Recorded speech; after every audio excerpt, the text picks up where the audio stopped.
on what basis do we classify the two genders, male and female? That means biologically. What is the most important point? On what basis? On what basis do we classify the two genders, say male and female? So what is the basis of classifying this? So biologically you can't say that, not like a layman, that this person looks like a male, this person looks like a female. That is how we, hey Aste, that is how we grow up, how we brought up. I am not talking of that. How we maintain ourselves, not that, but biological basis. The difference between male and female. So you entered the MBBS course, you don't know what is the how to classify biologically between male and female. Yes, chromosome, that is one basis is chromosomal basis, that is the genetics. What he told, that chromosomal basis or genetic basis. So genetic basis,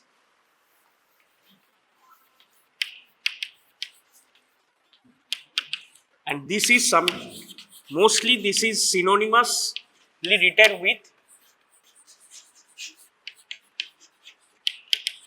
or we call it genetic sex, chromosomal sex. So that is presence of two X chromosomes. So how many chromosomes in every cell individual, how many chromosomes? 46, that is 22 pairs of autosomes and one pair of sex chromosomes. So on that sex chromosomes it is XX, X and X for female, X and Y for male. So the thing is 1, 2, 3, 4 like this, one pair, two pair like this, 22 pairs X and X or 22 pairs X and Y. This is the genetic basis of classifying male and female. So this is the genetic basis, and phenotypic basis is presence of what? That means structural features, presence of what? On what do we do? What differentiates between male and female? Which gonad is present, either the testis or the ovary. This is the primary phenotypic feature that classifies the male and the female. Now, these things you already know. Just how do we write it? Like we write like this: 46 XX, or we write 46 XY, or we write, so just more commonly in books written nowadays like this, okay, 44 plus X plus Y is written like this. Otherwise it can be written as total number, but the sex chromosomes are written differently with a comma. You will find both these mostly, but mostly textbooks are using this one now. That means 44 autosomes. This can still create a confusion that XX is outside 46. So better to avoid this, write this. So this is no confusion. 44 autosomes and 2 sex chromosomes. So it is written like this. Whether a male or a female is designated, the chromosomal, now there are some aberrants, okay, sometimes excess sex chromosome or lack of one sex chromosomes, those aberrants, wherever you find, write the autosomes, number of autosomes followed by the number of sex chromosomes, naming them, sex chromosomes names and the number of the autosomes. This is how it is written, just designated, and we know that this is usually this is for designating a male and this is for designating a female sex. These are some basic things we have to know, because if these things are written, we have to decipher what they are trying to say either from the exam point of view or wherever you get it, you have to know this, that 44XX, 44XY, it is better to write like that, not the total number of chromosomes.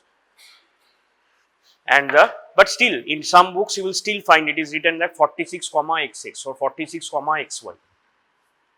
So this is chromosomal sex, genetic sex, but very strictly speaking, genetic sex and chromosomal sex is slightly different. Genetic sex is determined as the, again, whether there is the presence of the SRY gene or not, sex determining region of the Y chromosome. Whether the SRY gene is present or not, that decides the genetic sex. Obviously, the chromosomal sex will be a derivative of that normally. So the SRY gene is there on the short arm of, so each chromosome has a short arm and a long arm.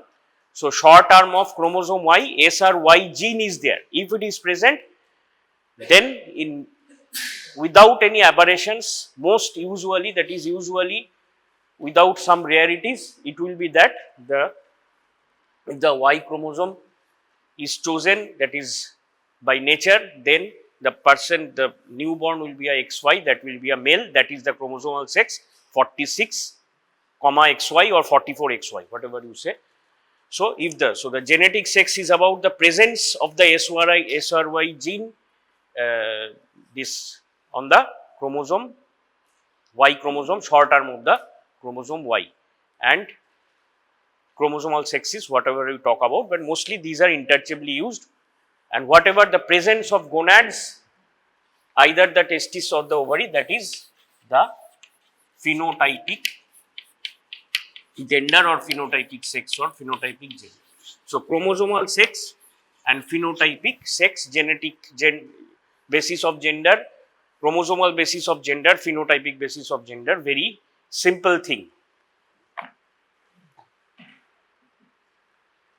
Now some terms are there also, like sex of rearing, whatever I was telling, just we mentioned sex of rearing or gender on the basis of rearing. So how a child is brought up, these are relevant because sometimes in these aberrations, where there will be aberrations, a child is actually, the child is born or the new person is born, an individual is born XY or XX, but phenotypic features are opposite. We will discuss very in short, in very aberrations, you see the competency number in first competency in reproductive physiology, sex determination, sex differentiation, some abnormalities, and second is puberty. We will discuss these things today and maybe over 2 classes.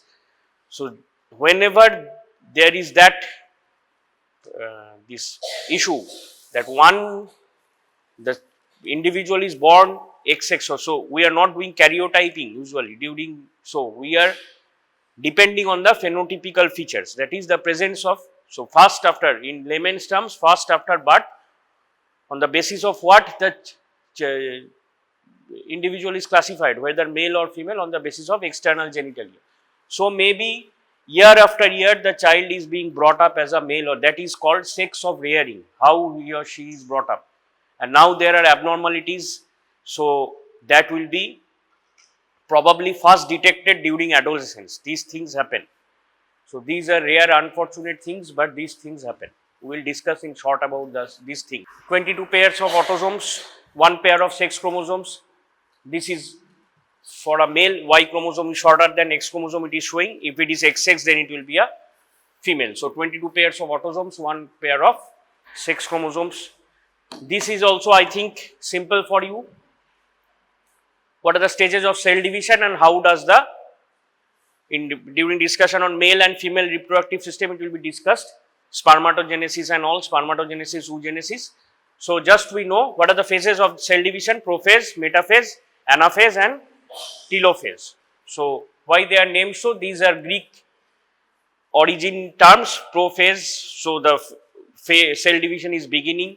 Meta, this term because of it is in the middle of one of the cell division is continuing, so meta means middle, like this. Anaphase, telophase ends, anaphase continuing and telophase is ending the cell division. So in case of, what is the basic difference between mitosis and meiosis 2? So this can sometimes help you tackle MCQs, you know all these things. Meiosis 2 is like mitosis, but mitosis is for diploid number of chromosomes, which is again written as 2n. These are the terms, and haploid is written as n or 1n or simply n. So meiosis II is for haploid sets of chromosomes, but mitosis is for 2n, and but basically the process is duplication of chromosomes, but meiosis I is reduction division. Meiosis II is not reduction division. Meiosis II is like mitosis, but it is number of the differs in, one is diploid, another is for haploid. Okay. So these are the phases of cell division. What occurs in case of meiosis? It will be prophase 1, anaphase 1 for the meiosis 1 part, prophase 2, anaphase 2, metaphase 2, anaphase 2, like this for the meiosis 2 part. So what is the first polar body and all, again it will be discussed when we will discuss spermatogenesis, oogenesis, or when it will be discussed. So polar body, so what happens from the male, either 22 pairs, usually the normal thing is 22 pairs of autosomes, one either X or Y will come. From the female it has to be 22 and X, and the new zygote will be formed either 44 XY or 44 XX. So primary spermatocyte to mature sperms, primary oocyte, then exclusion of first polar body, exclusion of second polar body, which is known as ovulation. Now that is the final ovum which will unite with its sperm, that is through ovulation, which we will discuss during the male reproductive system and female reproductive system when we go into. So aberrations occur where, like this, see, I don't know whether you can see from there, separation of chromatids. So separation of chromatids has to occur, duplication of chromatids, separation of chromatids, that is the sister chromatids. Whenever duplication is occurring, the DNA material is being jumbled, whatever you know in cell division. So this separation of chromatids, sometimes aberration is in at that stage. If there is separation of chromatids, if there is aberration, then what may happen? This one sex chromosome will come extra. So instead of 44 XY, if it becomes 44, say XXY or XYYNY, but or one X does not, or during separation of chromatids, if one is not excluded, so 22, it should be like 22X and 22X. So if it becomes 22XX and another is just the autosomes, so that is designated again as 22O. Then what will be the pattern in the zygote? It may become 44XO or 44YO. So these are aberrations. This is how aberrations happen. So one of the category of aberrations is, the problem is at the separation of the sister chromatids. Okay. So these sister chromatids are separating during cell division, mostly during anaphase. So this separation, if it does not occur, then it will again create issues. That will create issues. So just for some things which may be asked, I think in the first year you will again read in gynecology. What is bar body? There is a term called bar body. So any X chromosome in excess of 1. So we are talking of aberration sometimes if there are 3 X chromosomes, say any X chromosome in excess of 1 is inactivated, okay, naturally. That is a natural process, and that can be identified by various methods in laboratories under the microscope. So any inactivated X chromosome is a bar body. So if there are by chance 3 X chromosomes together, then 2 will be inactivated. If there is 2 which is normal, then 1 is inactivated. So in a female body, if there is 2, then 1 is inactivated. So that becomes the bar body. That is what is the bar body, that can be identified under the microscope. Okay. So staining some cells, especially sometimes in neutrophils, they can be better identified. So there are techniques for that, but it is the this is what is the bar body. That is, this is called the bar body. Again, the namings are according to some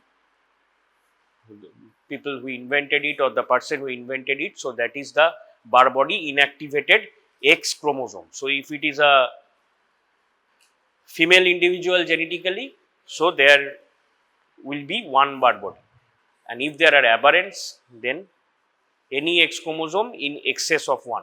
Okay. So that is the bark body, and sometimes they are better identified in neutrophils. There are factors for it.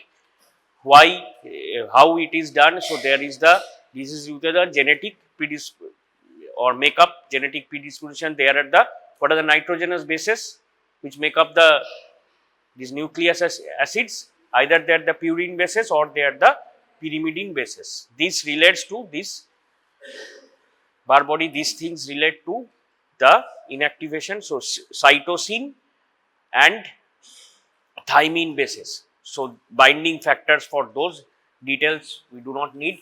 So binding factors for those. So due to those they are inactivated and forms the bark body. But chromosome, X chromosome has to be in excess of 1. If it is the XY makeup, then there will be no bark body. So usually in males bark body is not found, but usually in females bark body is found. So sex differentiation. Now for sex differentiation there has to be a undifferentiated. So in very early weeks it is a undifferentiated bipotential gonad in every. So the zygote is formed, sperm and ova unite, zygote is formed in the very early weeks, say up to 4th or 5th week. It is a undifferentiated bipotential gonad. Okay. So now some factors will decide whether it will going towards male or it is a natural process. So but for first factor is we have already talked of, or the very important factor is SRY gene on the Y chromosome, short arm of Y chromosome, just, or SOX9, presence of SOX9, presence of DAXI. These names are derived from these genetic terms. So these one on the 9th chromosome, again presence of this SOX9 will probably take this natural process towards the formation of a male. Presence of DAXY to the female. WT1, Wilms tumor 1, again the gene is named after the SOX9. It is not responsible only for sex differentiation. It has other implications also in some cancers and all. Again WT, Wilms tumor 1. Wilms tumor is a tumor of the kidney. So that gene is not only responsible for sex differentiation, but in kidney diseases or kidney cancers that also. But these are some factors which are responsible for this sex differentiation. It's a natural process, whether it will go towards male or towards female from the 6th to 7th weeks. Either the cortex means the outer part. Again cortex and medulla. Adrenal has been done. Okay, there is a cortex and the medulla. Cortex means the outer. Whenever we structurally we talk of the cortex of an organ or the medulla, we talk of the outer part and the inner part. In case of the undifferentiated bipotential gonad, if there is medullary proliferation, then that the testis is developing from the inner portion of the undifferentiated bipotential undifferentiated gonad, and the ovary is developing from the outer portion. And this will depend on mainly on the presence or absence of SRY gene. If there is the SRY gene associated with some other factors, just ignore this AMH over here, follow this one. AMH is something again called the Anti-Müllerian hormone, which is Anti-Müllerian hormone. It is again after the name of, it is the regression of the Müllerian duct. The Müllerian duct, the structures of the female reproductive system are, many of the structures are from the Müllerian duct, and from the male it is the Wolffian duct. So for the male it is the Wolffian duct, primitive Wolffian duct.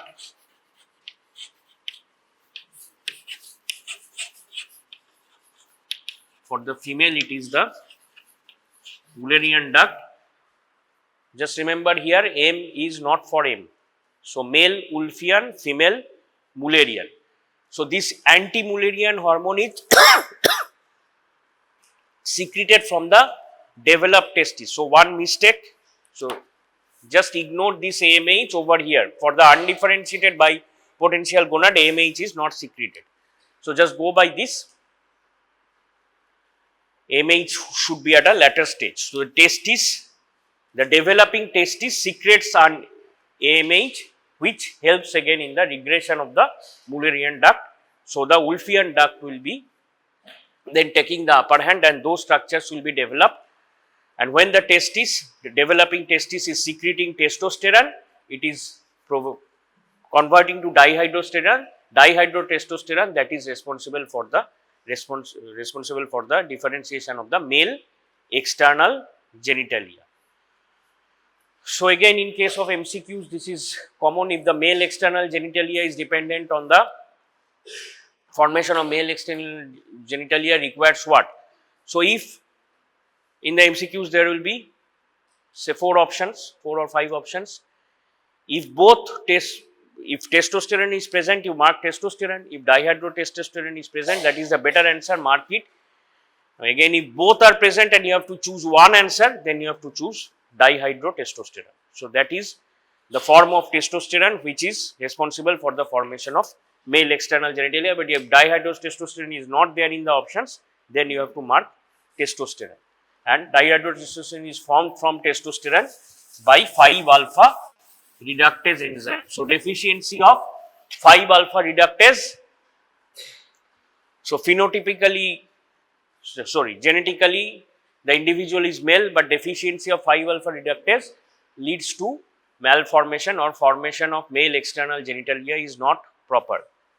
So, again at birth sometimes it is ambiguous genitalia, the individual may be identified as a female because male external genitalia have not developed due to 5-alpha reductase, and later in life due to when other features, expected features will not be there, then maybe it will be identified that this is actually XY, but ambiguous external genitalia because of deficiency of 5-alpha reductase. If testis is not there, that is our bipotential gonad is developing into the ovary due to cortical proliferation, that is the factors, absence of the SRY gene and all, then absence of testosterone. So, testosterone and AMH, these are the determining hormones. Absence of testosterone, absence of anti-Müllerian hormone, then the Müllerian duct regression, Wolffian duct will regress, Müllerian duct will take the upper hand, and there will be the development of the female reproductive organs and the female external genitalia. So, to simplify it, this is this much, very simplified. Detailed factors are not required, just this thing: undifferentiated bipotential gonad, presence or absence of SRY gene, main factor associated with, if it is SOX9 then more towards male, if it is DAXI, even you do not need to remember this, SRY gene presence or absence, where short arm of chromosome Y, then at 6 to 7 weeks, maybe 8 weeks, it is either the testis or the ovary. If there is the testis, then testis by medullary proliferation, and if it is cortical proliferation, then it is the ovary. From the testis, AMH and testosterone to dihydrotestosterone, male external genitalia, AMH regression of Müllerian duct. So, the Wolffian duct takes the upper hand. So, the rest of the male reproductive organs, if no testosterone, no AMH, then Wolffian duct regresses, Müllerian duct takes the upper hand, formation of the female reproductive organs including the external genitalia. So, it is actually development or Müllerian duct, it is around say 3 months. So, around 12 weeks, 10 to 12 weeks. Also development of Wolffian duct regression, so almost the same time. So, probably somewhat earlier the male reproductive structures development, if it is a male individual genetically, then they are somewhat earlier, the phenotypical formulas maybe 1-2 weeks earlier. So, it is Wolffian duct develops into the male reproductive organs, maybe starts from the 8th-9th week. For the females, it is around the 10th week, but that is not very clear, 9th-10th week. So, around the almost the same time. So, these are the various structures you will better know in anatomy.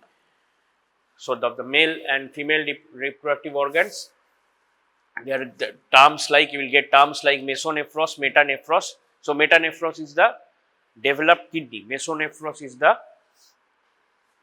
earlier stage. So it is developed from the mesoderm. So either the Wolffian duct or the Mullerian duct will develop, the other will regress and form something called the Gartner's duct.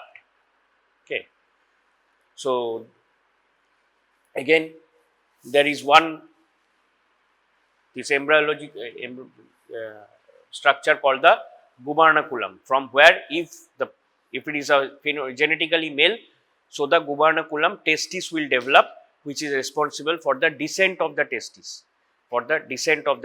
Also, in case of the ovary the location of the testis is actually outside the body or outside the abdomen proper, but the ovary has also to descend, but it is remains within the abdomen proper. That is the function of the derivatives of the gubernaculum. So there is something called the urogenital sinus. Sinus means a hollow organ, a hollow space.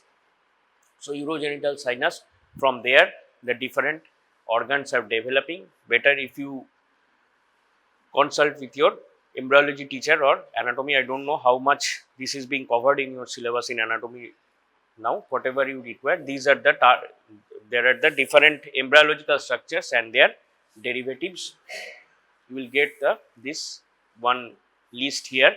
So from the mesonephric duct, or just remember from the scrotum and whatever labioscrotal swelling. So in the male it is developing into the scrotum. So in the male the testis is located outside the abdomen proper. So it is developed from the labioscrotal swelling, and same thing in a female, it is developing into the labia majora, that is outside the vaginal opening. The labia majora in the inner part is called the labia minora, which is developing again from the urogenital folds. So this is more about embryology, more than the functional features. These are how they are differentiated.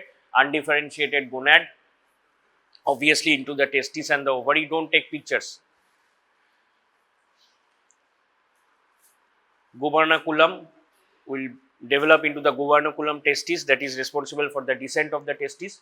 In the female, it becomes the various ligaments, ovarian ligament or the round ligament. So details, I think every detail is not required, but the different structures, these are the embryological structures which develop into the different structures. The mesonephric duct will be forming again the Wolffian duct, the Mullerian duct. Some authors are writing both. Whichever regresses forms what is called the Gartner's duct. Again, the names are according to whoever who described it first. This is again just the summary. So if MIS is same as AMH, Mullerian inhibiting substance or the anti-Müllerian hormone. If there is the MIS, there will be no female internal genesis. So testis secreted, Sertoli cells of testis secrete the anti-Müllerian hormone or the Mullerian inhibiting substance. So there will be no female internal genitalia, there will be the male internal genitalia under the influence of testosterone. If testosterone converted to dihydrotestosterone, male external genitalia, and as there is the testosterone is the formation of the male brain. So functions of testosterone again will be discussing during the male reproductive system proper. It will be discussed. One of testosterone in the fetal life, testosterone forms the male brain, and lack of these things, if there is lack of these things, lack of MIS, lack of testosterone will form all the female features. So female internal genitalia, female external genitalia, female brain due to lack of testosterone. Obviously, if there is no testosterone, there is no dihydrotestosterone, no question of forming the male external genitalia. So it will be the female external genitalia. And in the adults, actually, this dihydrotestosterone is responsible for the male. This is at puberty, the secondary sexual characteristics. In case of the females, it is the estrogens, the primary female hormones. So we'll go into some disorders. So it may be either due to these chromosomal pattern disorders, like 1 instead of 1x. So during the division, again separation of sister chromatids. So what can be the possibilities from? So it should be normally forming the 22x and 22x.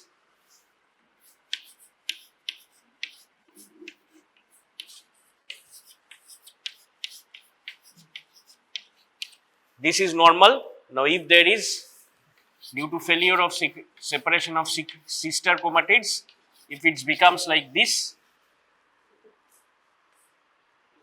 then what may be the possibilities from here?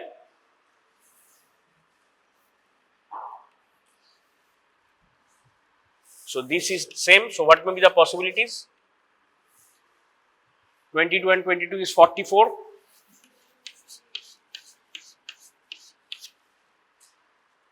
Okay.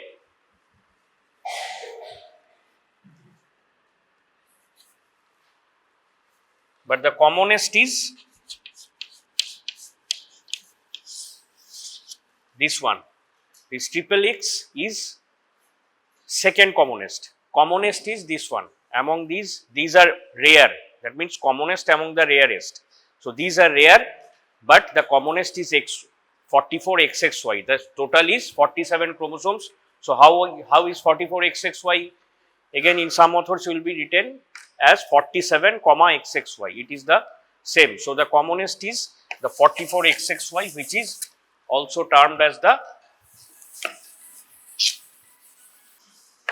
namings again after whoever they described it, it is termed as the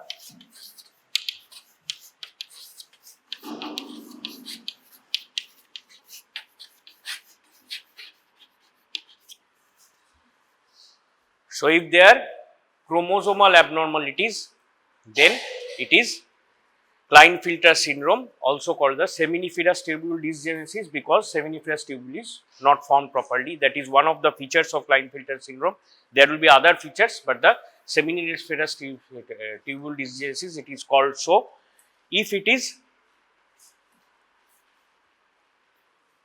44XO, that is again it is termed because gonadal dysgenesis. The term is because one of the features is malformation of ovaries. 44XO, how it will come? If it is 22X from the male and 22O, that is O means absence of both X, because separation of sister chromatids is, that is the issue. So, it is absence of both X. It is also called the Turner's syndrome, or gonadal dysgenesis term is because it forms ovaries, malformation of ovaries, very tiny ovaries. These are called the streak ovaries, which are non-functional, which cannot function properly. And triple X, if there is 22X from male and 22. So, these aberrations mostly occur in the female. So, 22X from male and 22XX from female, it is 44XXX. Total number of chromosomes is 47. It is 44XXX. This is second in, that means in terms of incidence, this is second to this 44XXY. This is also called super female. But the interesting thing is that usually there is no this is genetically we can call super female, but there are no abnormalities. Mostly there are no abnormalities. Okay, just barring this chromosomal pattern, there is no abnormality. These are usually not detected, very rarely detected. So, that is super female. Some features may be there, but they are usually not detected. So, that is genetically, that is called a super female.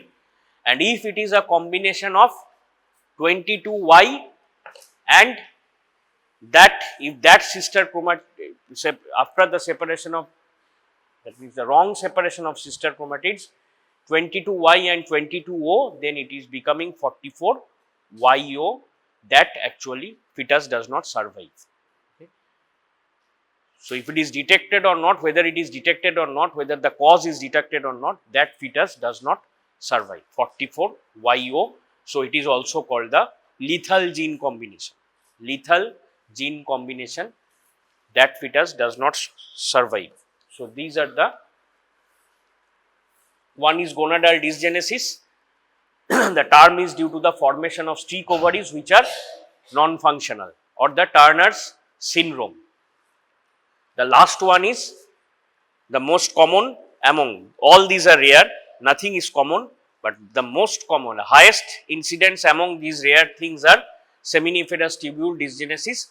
Maybe these will be phenotypically male, but seminiferous tubule will not be there, so there will be functional problems will be there, phenotypically male, these individuals. So this is probably 1 in 1000 males. So that is again rare, but commonest among the rare. So 44 XXY. So 44 YO, this combination is lethal gene combination. The super female usually has no features. So that is in terms of incidence.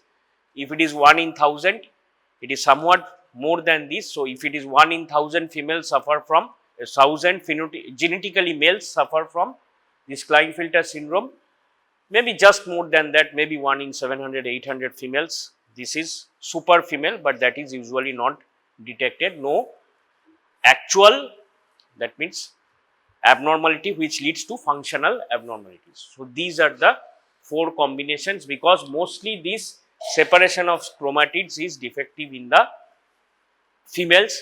So these combinations are possible. So this is the chromosomal disorder part, and there is something called hermaphroditism.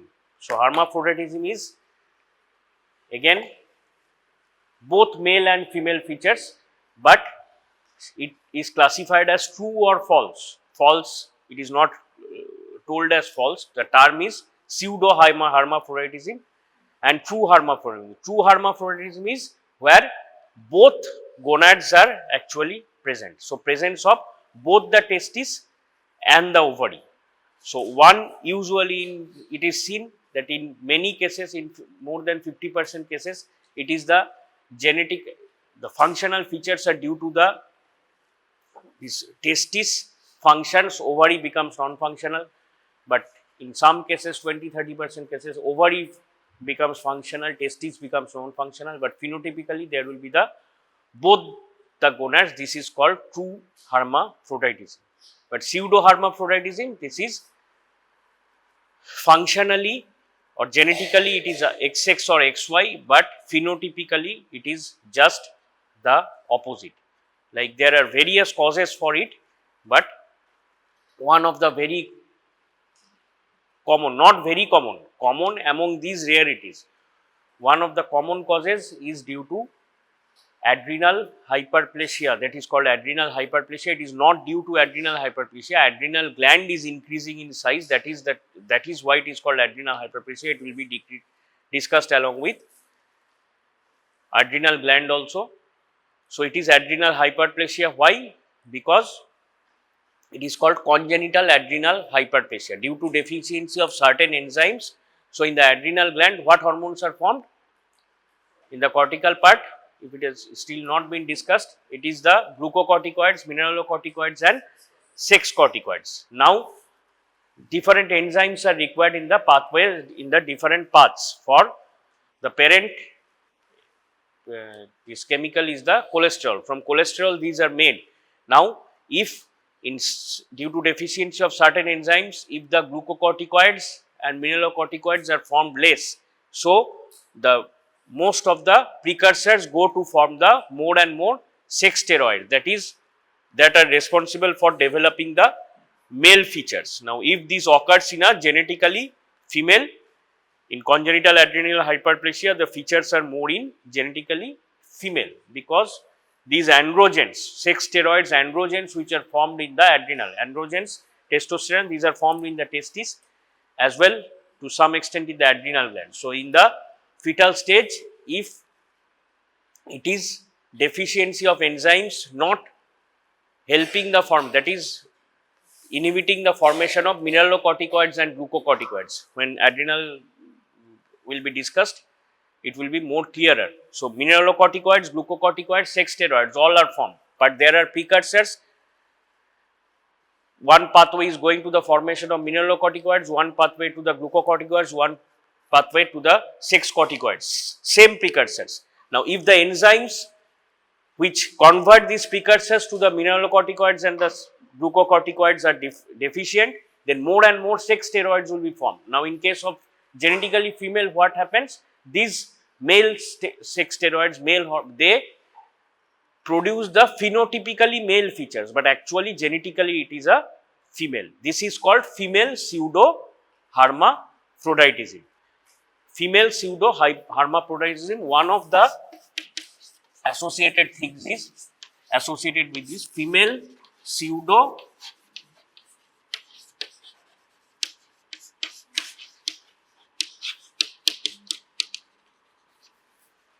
hermaphroditism. One of these is CAH, that is congenital adrenal hyperplasia. Now, this adrenal hyperplasia, why? This will be discussed with the adrenal gland, because due to less formation of aldosterone, that is mineralocorticoids and glucocorticoids, feedback goes to the pituitary to secrete more and more what?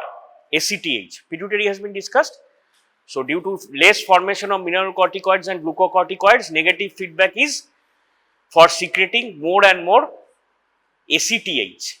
So, that leads to increase in size of the adrenal gland. So, what is the role of trophic hormones? Again, this is the requirement for the formation of confed. So, what is the meaning of trophic hormone? I asked last day also. Meaning of trophic, the meaning of what trophic here is, which induces the formation of hormones from another gland, and before that increase in the size or growth of that gland. So, if there is more TSH, it will form increase in the size of the thyroid gland, which is called swelling of the thyroid gland is called goiter. Yes, swelling of the thyroid gland is called goiter. So, increase in the size of the thyroid gland by TSH, as well as more and more hormonal secretion from T3 and T4, or T4 peripherally converted to 3. Thyroid hormones will be secreted in more amounts. Like that, if ACTH due to negative, this should be simple. Due to the formation of less aldosterone, and aldosterone means mineralocorticoids and glucocorticoids, feedback is going secrete more ACTH. So, pituitary is secreting more ACTH. So, the adrenal gland is increasing in size, but functionally it is still abnormal. Thus, as if the brain is thinking, the pituitary is thinking more ACTH will help in the formation of glucocorticoid and mineralocorticoid, but the problem lies at the level of deficiency of enzyme. Like if there is no 5-alpha reductase, whatever precursors are there, how much testosterone is there, it cannot form much dihydrotestosterone. Like that, if there are the formation of the enzymes responsible for synthesis of mineralocorticoids and glucocorticoids, then how much ACTH is there, those cannot be formed, but the adrenal gland will increase in size and more sex steroids will be formed. So, that is the term is congenital adrenal hyper. This is occurring before the birth of the individual. So, it is congenital malformations. In case of a genetically female, it is going towards the development of a abnormal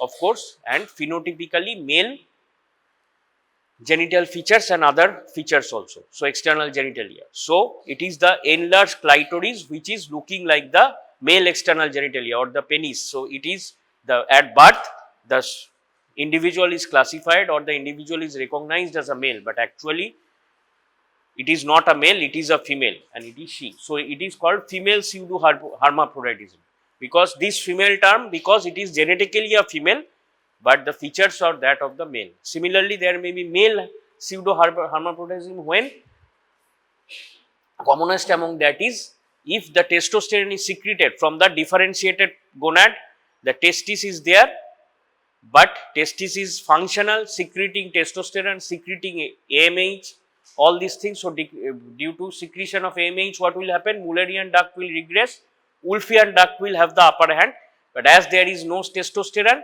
the male brain is not formed, male external genitalia is not formed. If there is testosterone is very less, then dihydrotestosterone will be very less. So, male external genitalia is not formed. That is male pseudo hermaphroditism.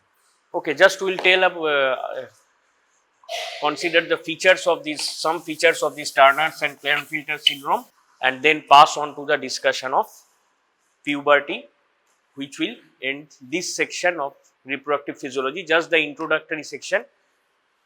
Usually from the exam point of view, more questions are asked from male reproductive system, female reproductive system proper. From the exam point of view, process of spermatogenesis, process of oogenesis, menstrual cycle, all these things are more asked. What happens in anovulatory cycles, what are the changes in the uterus and the ovary during the menstrual cycle, functions of male and female hormones, the sex hormones, all these are parts of reproductive physiology. From the exam point of view, questions are more asked on those parts, but this is included in the syllabus. There may be few questions. I don't think in the, again, a 5 mark or 5 mark short notes now asked, 5-6 marks or short notes should come in the first year on Turner syndrome or Klinefelter syndrome. These will again be discussed in gynecology, but they have kept it in the syllabus now. NMC syllabus is same for the all of India.